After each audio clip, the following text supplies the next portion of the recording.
So this is a Salvia Royal Bumble that we found. And what our thinking is that it's, for some unknown reason, not doing well. It's just not doing well. There's something going on with it. We knew that. Something not quite right in the way it's growing.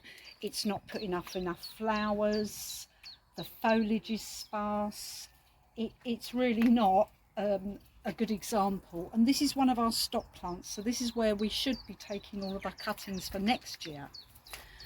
So we got it out the pot, which was this big. That is a very big, decent sized pot for a stock plant. We got it out the pot, popped it onto the table and found that we had an ant's nest in it. We can't be Enchanted Gardens conservationists looking after nature, don't spray, and then say, oh, but it's different for ants because we hate ants, so we'll kill those.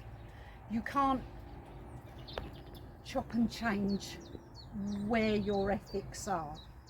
So, because we can't use anything to kill the ants, and they had all of their eggs, very large cylindrical eggs, and it was really covered with hundreds of thousands of ants. It was quite an established nest. The only thing we can do in this situation is what I call cleaning the plant.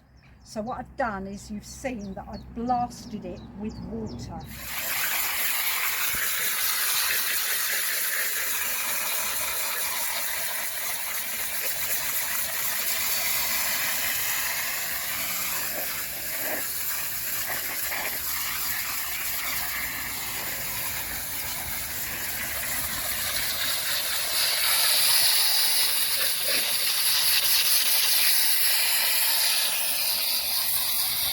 Now, ants can swim. My understanding is that this is the best chance to submerge it, and as it was, I couldn't have submerged it, I didn't have a big enough bucket, to get rid of these. Now, there are a few remaining ants, but left wet overnight, most of the ants have now left. I don't think they've gone into... Just going to have a poke. I've been at it for a long while, putting the high pressured hose on it, and I'm just going to tear at these a bit and put some more water in. But this is now a size and weight that I can comfortably lift and place and submerge into a bucket. I hope that the ants will simply migrate out of the bucket, and the nest will be abandoned, eggs will be carried off by the worker ants, and my plant can resume. What I'm going to then do is I'm going to repot it into the same pot. I'm going to refresh the soil, and I'm also going to start giving it a weekly feed of the lovely seaweed that we do feed here at Enchanted. So it's just in case you've got pots on the patio and they're not doing well and you can't work out why. This, always get them out of the pot and have a look at what's going on. It could be vine weevil, it could be ants, it could be up to drainage holes not being in the bottom of the pot. You've been to the garden centre, you've fallen in love with the pot and not realised there is no drainage holes. So in effect, when that happens, and that's even happened to me,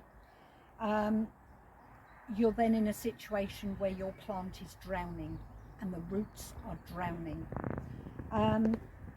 Or it could be down to the fact that it's the plant you have on your patio has been in a pot for a little while, and without realising, compost, whatever the compost is, whether it's one of the big brand names with grows 15 times the size of normal plants, there is a limit to the amount of slow release fertilizer they have in them.